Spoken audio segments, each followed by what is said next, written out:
ये ब्रायंस्क जगह है, यहां पे ज़ेलेंस्की ने मारी मिसाइल है। रशिया ने कीव के ऊपर भी बमबारी करी है और ट्रूप्स यहां पे कॉन्सेंट्रेट ना कर पाए, क्योंकि अगर रशियन ट्रूप्स यहां पे जमा हो गए तो जाहिर सी बात है अटैक करेंगे, तो यहीं पे हमला कर दो। इससे रूस का हो गया मूड खराब, और रूस का मूड खराब हुआ तो रूस ने जवाबी कार्रवाई शुरू कर दी। और वो जवाबी कार्रवाई बड़ी खतरनाक है दोस्तों। यानी कि पहले यह था कि इस लेवल पे जब इतनी मुसीबत पे आ जाएंगे तब हम न्यूक्लियर वेपन्स फायर करेंगे। अब उसको नीचे कर देंगे, इतनी मुसीबत तक हम वेट नहीं करेंगे, हम इस पे ही चला देंगे, क्योंकि Russia is the most heavily nuclear armed nation on earth. Russia के पास अमेरिका से ज्यादा मिसाइल्स हैं। रशिया अगर इनको फायर करता है, Russia can reach every part of the world.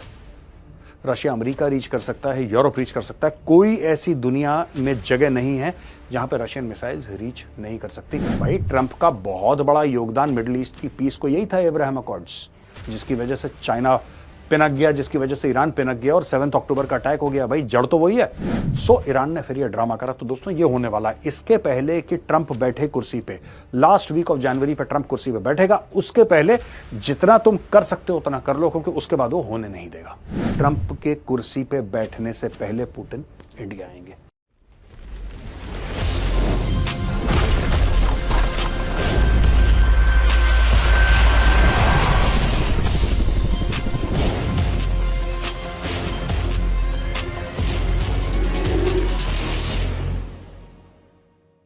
जय हिंद दोस्तों, मैं हूं मेजर गौरवारी और आप देख रहे थे चाणक्य डायलॉग्स। दोस्तों पूरी जियोपॉलिटिक्स की दुनिया में भयानक उथल-पुथल हो रही है। देखिए, this is called a nuclear mushroom. सब लोग कह रहे हैं न्यूक्लियर वॉर होने वाला है, थर्ड वर्ल्ड वॉर होने वाला है। मैं ये तो नहीं कहूंगा कि थर्ड वर्ल्ड वॉर होने वाला है, लेकिन अगर मैं आपको बोलूं कि थर्ड वर्ल्ड वॉर लगभग शुरू हो गया है दूसरे तरीके से, उस तरीके से नहीं जिस तरीके से आप और मैं समझते हैं, किसी और तरीके से।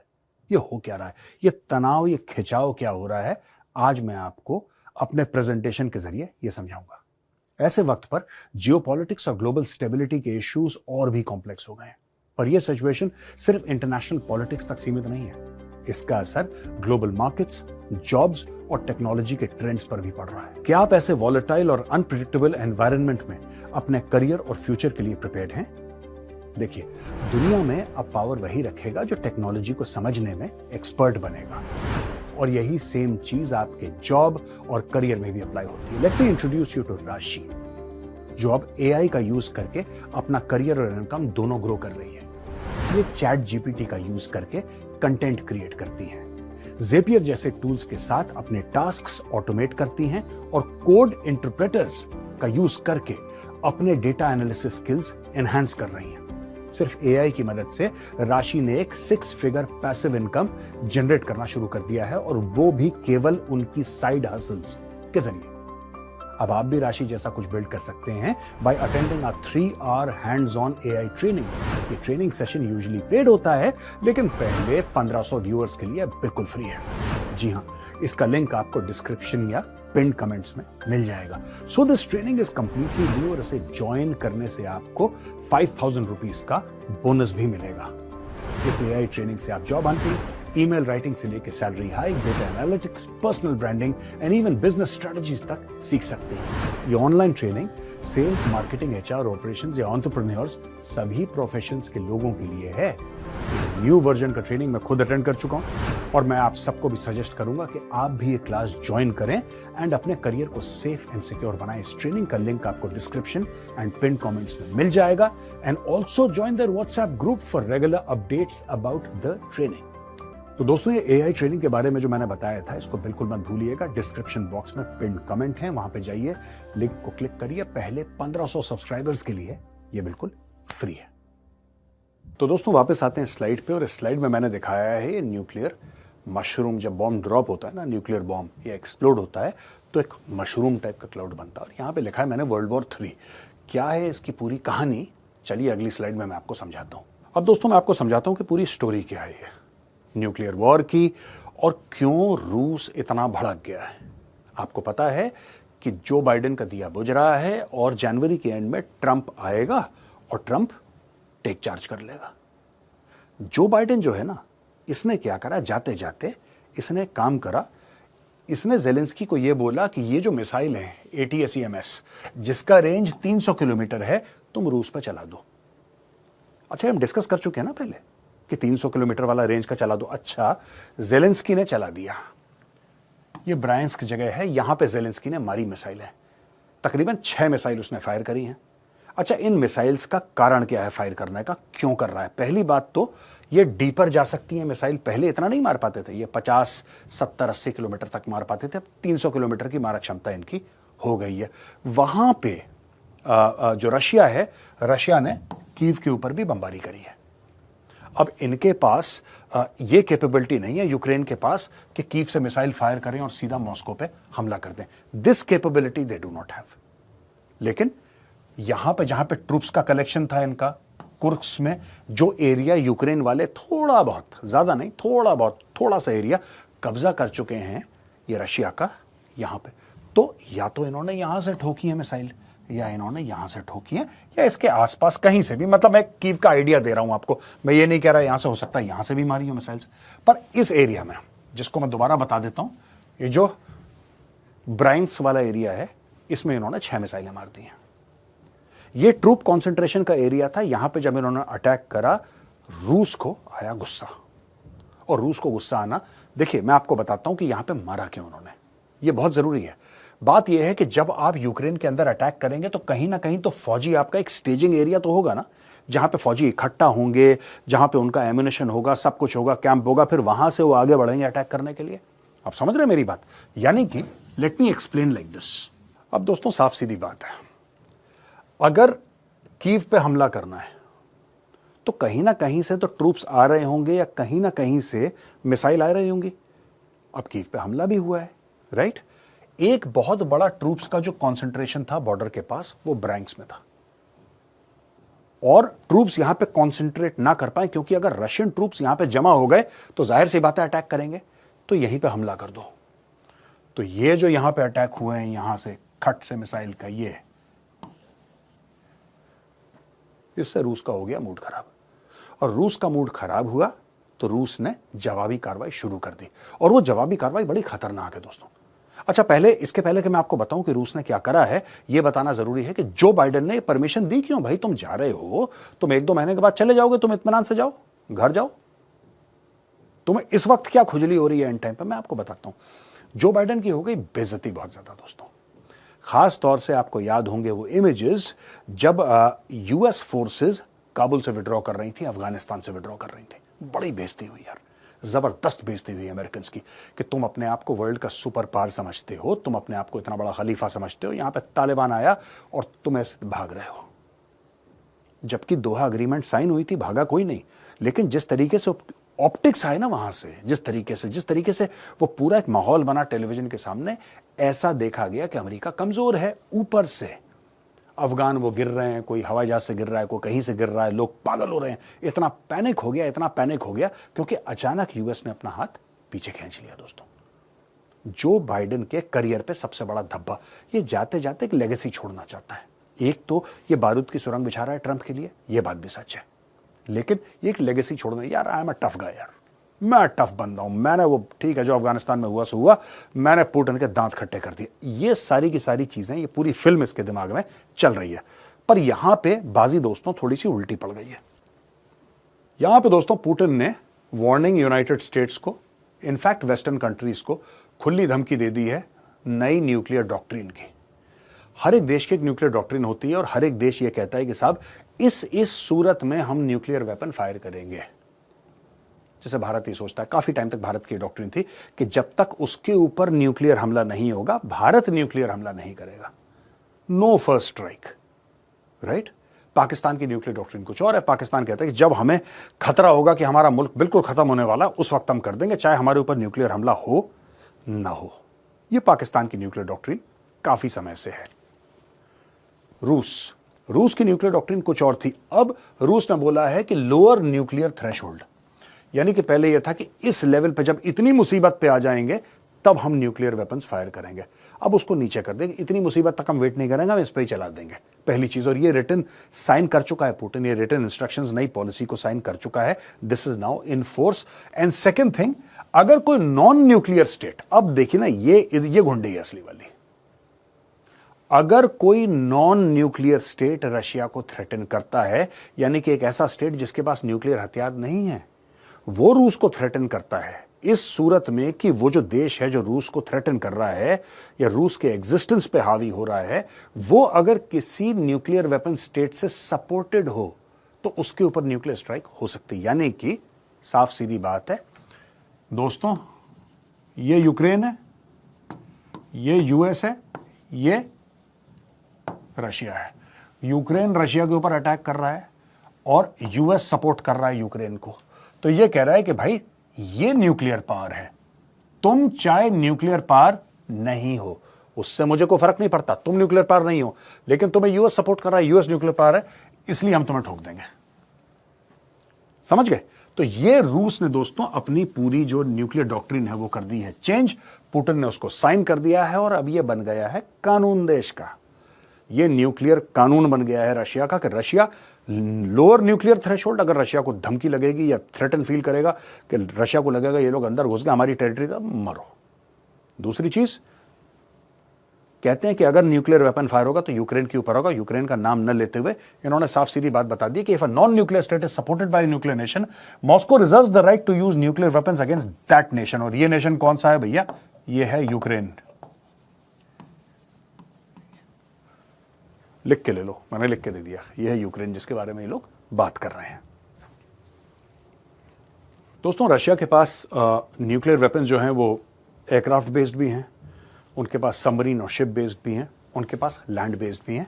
ये जो है this is only regarding Russia's land based missiles. मैं सिर्फ लैंड बेस्ड मिसाइल्स की बात कर रहा हूं क्योंकि अगर मैं आपको सी बेस्ड मिसाइल्स और एयर बेस्ड मिसाइल, वो फिर पूरी पीएचडी हो जाती है उसकी, क्योंकि Russia is the most heavily nuclear armed nation on earth.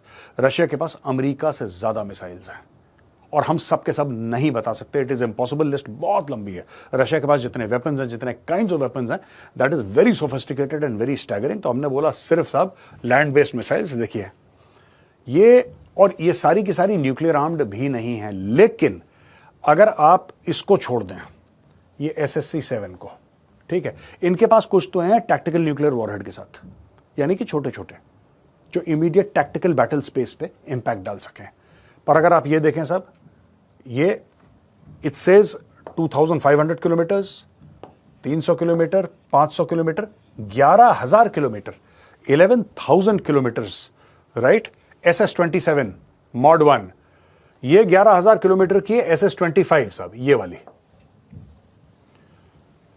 SS-27 mod 2 ये भी 11,000 वाली है। ये SS-19 ये देखिए साहब 10,000 किलोमीटर्स। SS-18 16,000 किलोमीटर और SSX-30 ये भी 10,000 किलोमीटर की है। और यहां पे साहब आप देखिए ये पूरा का पूरा, अब ये SS-18 सेटन ये बड़ी मशहूर इनकी मिसाइल है, इंटरकॉन्टिनेंटल बैलिस्टिक मिसाइल। RS-28 सरमत, ये सारी की सारी बड़ी आइकॉनिक वेपन सिस्टम्स हैं रशिया के, बहुत आइकॉनिक हैं। ये टोपोल, ये सिकल, ये वाली जो ICBMs हैं इनकी देखिए, इन ICBMs का सेटन का जो है ये देखिए 10 से लेकर 16,000 किलोमीटर का रेंज, ठीक है जी। सरमत का 10,000 किलोमीटर। ये दोस्तों ये टोपोल SS-25 सिकल और Topol M SS-27 mod 1 11,000 kilometre, ठीक है। अब ये देखिए ये रशिया के सिर्फ लैंड बेस्ड मिसाइल सिस्टम्स हैं। रशिया अगर इनको फायर करता है, Russia can reach every part of the world. Russia America reach कर सकता है, यूरोप रीच कर सकता है। कोई ऐसी दुनिया में जगह नहीं है जहां पर रशियन मिसाइल्स रीच नहीं कर सकती। अमेरिका के पास in terms of numbers and in terms of nuclear capability America के पास भी कुछ ऐसा नहीं है, चीन के पास भी कुछ ऐसा नहीं है। तो अगर कुछ ऐसा होता है, रशिया ये हथियार आराम से इस्तेमाल कर सकता है। टाइम्स ऑफ इंडिया की खबर है दोस्तों कि इन 24 hours nukes, Iran shocking nuclear announcement after Russia's warning. वहां पे रूस ने बोला कि हम न्यूक्लियर वेपन फायर कर देंगे, यहां पे ईरान कहता है कि साहब है हमारे पास भी, और हमें सिर्फ 24 घंटे लगने हैं अपना वेपन तैयार। बेसिकली क्या है, कुछ ये 24 घंटे का चक्कर नहीं है। एक देखिए, एक तो न्यूक्लियर वॉरहेड होता है, और न्यूक्लियर वॉरहेड को आपको एक कैरियर चाहिए। वो कैरियर हवाई जहाज हो सकता है, वो शिप हो सकता है, या वो मिसाइल हो सकती है, कुछ भी हो सकता है। आपको बेसिकली डिलीवरी सिस्टम चाहिए ना कोई, तो डिलीवरी सिस्टम क्या है, यहां पे हो सकता है बैलिस्टिक मिसाइल। ये मैं गेस कर रहा हूं, ईरान ने ऐसा कुछ नहीं बोला, ये मैं अपनी तरफ से बोल रहा हूं, हो सकता है बैलिस्टिक मिसाइल। राइट? तो अगर बैलिस्टिक मिसाइल है, जनरली क्या इसमें होता है कि आप बैलिस्टिक मिसाइल कहीं और रखते हैं और न्यूक्लियर वॉरहेड सेफ्टी रीजंस के लिए कुछ फासले पे रखते हैं। व्हेन आई से कुछ फासले में, बगल वाले कमरे में, ऐसा नहीं, अलग जगह पे रखते हैं, इन अ डिफरेंट प्लेस, राइट? कि अगर डैमेज हो तो दोनों एक साथ डैमेज ना हो, because both are very very expensive and very strategic in nature. ये कह रहे हैं 24 घंटे, यानी कि ईरान ये कहना चाहता है, मुझे, ये मेरा इंटरप्रिटेशन है, ये मैं कह रहा हूं अपनी तरफ से, ईरान ये कहना चाह रहा है यहां पे कि साहब देखिए, हमारे पास न्यूक्लियर केपेबल बैलिस्टिक मिसाइल है, 24 घंटे के अंदर हम लॉन्च कर सकते हैं, कहीं से लाएंगे, फिट करेंगे, गो, राइट? मोहम्मद जवाद अल, ये देखिए साहब, इसका पूरा नाम भी मैं आपको बता देता हूं, मोहम्मद जवाद लरिजानी, ये सुप्रीम लीडर आयतुल्लाह अल खमेनी का बड़ा क्लोज है, जिसके बारे में हम बता रहे थे आपको, शायद कोमा में है, शायद नहीं है, क्या है इसकी स्टोरी। तो कह रहे थे कि ईरान को develop military nuclear capabilities just with in 1 day. वो कुछ नहीं, डेवलप्ड है इनके पास, इसलिए कह रहे हैं कि कहीं से फिट करोगे, कहीं से इसको बैलिस्टिक मिसाइल में डाल के गो कर दोगे, that is what it is. Larijani, who is also director of the institute of basic sciences of Iran, criticize western nation stating that some countries are barking up the wrong tree. अच्छा, ये सारी की सारी चीजें हैं। अब मामला गर्म हो रहा है। ये मामला क्यों गर्म हो रहा है दोस्तों? ये मामला इसलिए, ये मामला पहले गर्म नहीं था इतना। ये न्यूक्लियर की ओपन थ्रेट रशिया धीरे धीरे बोलता था, लेकिन खुल के कभी नहीं बोला है। क्यों हो रहा है? ये इसीलिए हो रहा है क्योंकि डोनाल्ड ट्रंप जो है अब राष्ट्रपति बनने वाला है, और लोगों को पता है कि जिस दिन वो राष्ट्रपति बनेगा वो सब कुछ रोक देगा, वो सब कुछ रोक देगा। भाई, सबसे ज्यादा पैसे यूक्रेन को कौन दे रहा है? Who is funding Ukraine? It is America. European countries भी दे रही हैं, ऐसी बात नहीं कि they are not paying, but maximum पैसा कौन दे रहा है? अमेरिका। अगर वो बंद कर देता है डोनाल्ड ट्रंप आते ही, जो डोनाल्ड ट्रंप कहेगा कि हम बंद कर देंगे, तो फिर यूक्रेन लड़ेगा कैसे? 2-4-5 महीने लड़ ले, उसके बाद तो नहीं लड़ पाएगा। इसीलिए रूस ये जानता है कि ये लड़ाई खत्म होने को आई है। रूस को पता है कि ये जो लड़ाई है 2025 में खत्म हो जाएगी। Russia knows this very well. अब रशिया को यह पता है कि जिस दिन लड़ाई खत्म होगी, और ट्रंप ये भी कह रहा है कि ठीक है, जो आपने जमीन घेर ली, आपने वो जमीन घेर ली।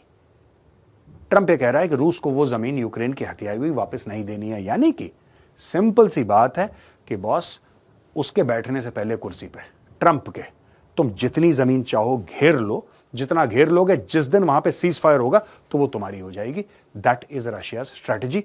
यूक्रेन भी यही करने की कोशिश कर रहा है। अब दोस्तों, ये क्यों कर रहा है ईरान ऐसा? ईरान को यह पता है कि जिस दिन ट्रंप कुर्सी पे बैठेगा, राइट, वो 2-3 काम करेगा। पहला काम यह करेगा कि इजराइल को बोलेगा ठोको ईरान को, ठोको हिजबुल्लाह को, हूथी को, हमास को, जी भर के ठोको। ये लो ब्लैंक चेक बेटा, लिख दो जो रकम तुम्हें लिखनी है, गो फॉर इट। दूसरी चीज ये है कि उसने फिर से एब्राहम अकॉर्ड्स को जिंदा करना है। भाई, ट्रंप का बहुत बड़ा योगदान मिडिल ईस्ट की पीस को यही था, एब्राहम अकॉर्ड्स, जिसकी वजह से चाइना पिनक गया, जिसकी वजह से ईरान पिनक गया और 7 अक्टूबर का अटैक हो गया। भाई, जड़ तो वही है। एब्राहम अकॉर्ड्स क्या है? ट्रंप का यह कहना है कि चाहे तुम मुसलमान हो, चाहे ईसाई हो, चाहे तुम यहूदी हो, तुम आराम से रहो, इत्मीनान से रहो, अपने देश पे रहो, काम धंधा करो, ट्रेड करो, कोई एक दूसरे के ऊपर अटैक नहीं करेगा। यही तो ट्रंप कह रहा है। एब्राहम अकॉर्ड्स का यही है। एब्राहम यानी कि जो प्रॉफिट थे एब्राहम, वो कह रहे हैं कि सब उन्हीं के वंशज हैं, चाहे वो मुसलमान हो, चाहे वो यहूदी हो, चाहे वो ईसाई हो, राइट? तो एब्राहम अकॉर्ड्स नाम का उसने एक अकॉर्ड लाया, और उसने बोला कि सऊदी अरेबिया की भी दोस्ती हो जाएगी, इजराइल की भी दोस्ती हो जाएगी, अमेरिका की भी हो जाएगी, बहरीन भी आ जाएगा, यूएई भी आ जाएगा, जॉर्डन भी आ जाएगा। सब लोग मिल बांट के यहाँ पे आराम से काम धंधा करो, ट्रेड करो, अपने लोगों की बेहतरी करो। इन फालतू के चक्करों में तुम्हें पढ़ने की आवश्यकता है नहीं। अच्छा, ईरान कैसे मान लेता यार? ईरान ये मान लेता बात, तो ईरान को फिर पूछता को 2 कौड़ी का ईरान नहीं इस मामले में। अगर सैंक्शंस उसके ऊपर लग जाए तो ईरान क्या कर सकता है, राइट? उसके हाथ बंधे हैं। अगर यहां पे अमन हो जाए, शांति हो जाए, तो हमास और हूती और हिजबुल्लाह को पूछ कौन रहा है फिर? अगर उनको कोई नहीं पूछ रहा तो भैया ईरान को कौन पूछ रहा है, राइट? सो ईरान ने फिर ये ड्रामा करा। तो दोस्तों, ये होने वाला है। इसके पहले कि ट्रंप बैठे कुर्सी पे, लास्ट वीक ऑफ जनवरी पे ट्रंप कुर्सी पे बैठेगा, उसके पहले जितना तुम कर सकते हो उतना कर लो, क्योंकि उसके बाद वो होने नहीं देगा। तो दोस्तों, आज की आखिरी ये खबर ये है कि दिमित्री पेस्कोव जो हैं, क्रेमलिन के स्पोक्स पर्सन हैं, उन्होंने ये बोला है कि Vladimir Putin is coming to India. वो कह रहे हैं कि मोदी जी रूस जा चुके हैं, राइट? और जहां तक मुझे याद है, I think he came to India 3 years बैक। पुतिन ऐसे ही 2.5-3 साल पहले कुछ आए थे, जहां तक मुझे याद है। Exact date I don't remember, but I remember Hyderabad house में उनको ग्रीट करा था and prime minister welcomed into Hyderabad house, इतना मुझे याद है। तो पुतिन यहां पे आए थे। अब कह रहे हैं कि पुतिन वापस इंडिया आएंगे, जल्दी आएंगे। और मैं आज आपको बता दूं, ट्रंप के कुर्सी पे बैठने से पहले पुतिन इंडिया आएंगे। ये भविष्यवाणी मैंने कर दी, आप इसको नोट कर लेना। ये जो कह रहे हैं ना कि finalized date yet to be finalized, Peskov also emphasized Russia's non interference in India's relation with China and highlighted India's sovereignty amongst US pressure particularly on financial dealings. He criticized such pressure as an attempt at a new colonial system. ये सारे के सारे dialogue बाजी है, ये आप छोड़ दीजिए। ये सारी की सारी डायलॉग बाजी है, इग्नोर करिए। आपको सिर्फ एक बात जाननी है इसमें कि president Vladimir Putin upcoming visit to India, और ये upcoming visit to India Putin की दोस्तों ये ट्रंप के कुर्सी पे बैठने से पहले हो जाएगी। तो दोस्तों ये था आज का वीडियो। मैंने सोचा कि आपको समझाऊं, बताऊं कि क्या क्या हो रहा है। ये जो न्यूक्लियर वॉर की धमकी है, ईरान दे रहा है, पुतिन दे रहा है, इसके पीछे इनका मकसद क्या है। हर चीज के पीछे कारण होता है ना, इनका कारण समझाने की आज मैंने आपको कोशिश करी। अगर वीडियो पसंद आया दोस्तों तो वीडियो को ना लाइक जरूर कीजिएगा। जय हिंद, वंदे मातरम, भारत माता की जय।